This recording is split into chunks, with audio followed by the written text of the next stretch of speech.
Hello বন্ধুরা, শুভ দুপুর। তা আপনাদের সামনে আবার রান্নার ভিডিও নিয়ে চলে এসেছি। তা এদিকে আজকে শুক্তো বানাবো। তা এখানে উচ্ছে, রাঙা আলু, মিষ্টি আলু আর সজনের ডাঁটা, কাঁচকলা কাটা হয়ে গেছে। তা তেলের ওপরে আমি উচ্ছেগুলোকে দিয়ে দিয়েছি। তা উচ্ছে দিয়ে একটু পাঁচফোড়ন দিয়ে আমি ভেজে নিয়েছি। তা এদিকে বাকি সবজিগুলোও দিয়ে দিয়েছি। তা আমি এগুলো খানিকটা ভাজবো।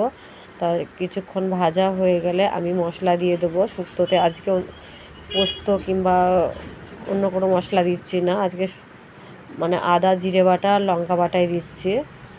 তা শুক্তো হয়ে গেছে, এরপরে আমি সজনের শাকটা ভেজে নেব রসুন ছাড়া, কারণ মা খাবে না, যার জন্য আমি রসুনটা দিতে পারছি না এখানে। তা মা শাকটা কেটেছে, আর একটু ঝিরিঝিরি করে কাটলে ভালো হতো। যাই হোক, যা কেটেছে তাই আমি রান্না করছি।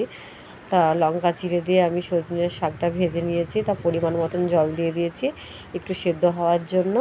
তা জলটা শুকিয়ে গেলে আমি পরিমাণ মতন 2-1 দানা চিনি দিয়ে দেবো। তা চিনি দিয়ে একটু খানিকটা নেড়ে চেড়ে একটু ভাজা ভাজা হয়ে গেলে আমি নামিয়ে দেবো। তা এদিকে সজনের শাক ভাজা হয়ে গেছে, এরপর আমি মাংসটা বসাবো। তা কড়াইতে তেল দিয়ে আমি আলুগুলোকে লাল লাল করে ভেজে নিচ্ছি। তা এদিকে আলু ভাজা হয়ে গেলে যা যা মাংসে মশলা যায় আর কি, তার বললাম না আজকে। তা তাই তাই দিয়ে দিলাম। তা জানেন তো আমি একই রকমভাবেই মাংসটা বানাই, যেভাবে আমি বানাই সেভাবেই আমি বানাই, আর অন্য রকমভাবে আমি মাংসটাকে বানাই না। তা এটাই ভালো লাগে যার জন্য। তা মাংসটাকে আলুটাকে একটু তেলের ওপরে ভালো করে ভেজে নিয়েছি। তা পোলট্রির মাংস একটু ভাজলে ভালো লাগে।